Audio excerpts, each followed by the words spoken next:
I'm Vic Myers. Welcome to The Resistance. The word radical. It comes from the Latin radix, meaning root.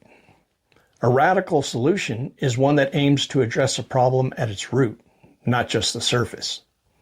In America, the working class people are the roots of democracy, which is why we call it the grassroots. In political theory, radical change is fundamental change. When colonial Americans decided to cast away their king and form a democracy, they became radicals. Now, Republicans, they use the word to describe literally every Democrat on every ballot. Medicaid expansion is radical socialism. Free public transportation is radical socialism. Background checks, well, that's radical gun control. The word is a scare tactic that turns every solution into something suspicious. On the left, it's used far less often. Republicans aren't interested in fixing the root causes of things like healthcare costs or gun violence or affordable housing.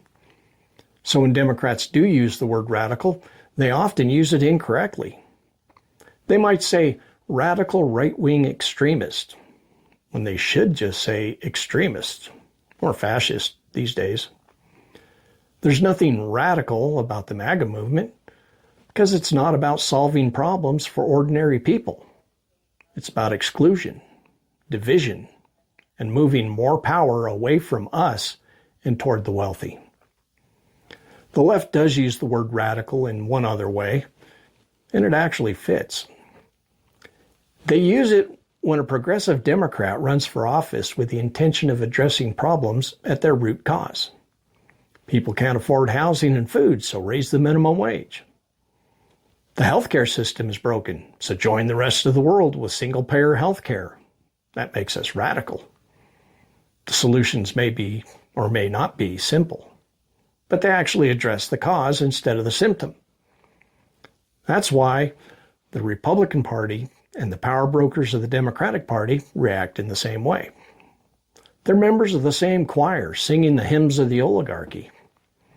Every issue that the Republicans and the self-described centrists of the Dem Party use to frame progressives as radicals has two very important things in common.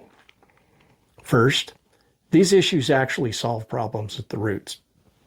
Medicare for all takes the profit motive out of our healthcare system. Raising the minimum wage leads to better health outcomes, less crime, less addiction, stronger families.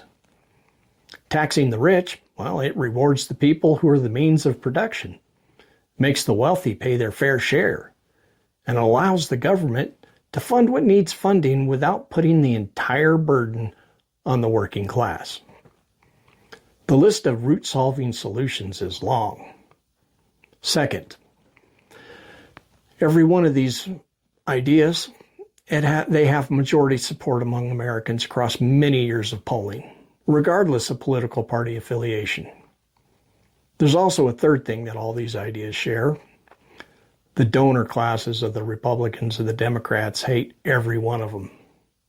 These ideas might mean that they only have $999 million instead of $1 billion.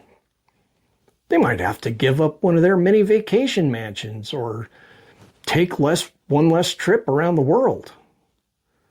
Their opposition, it's not about policy. It's about their unending greed. These elites label progressives as radicals and make it sound like it's a bad thing. They repeat it over and over as if the word itself is something sour. The tactic has worked for far too long. If the working class of this country wants an American dream that is equally accessible to all, instead of letting the rich and the powerful decide who is worthy, then we have to reclaim the word radical.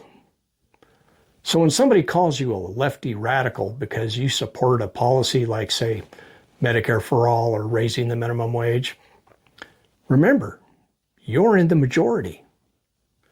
Reply to them by saying, "You're damn skippy I'm a radical, because I believe in solving problems." Thanks for listening. Good day.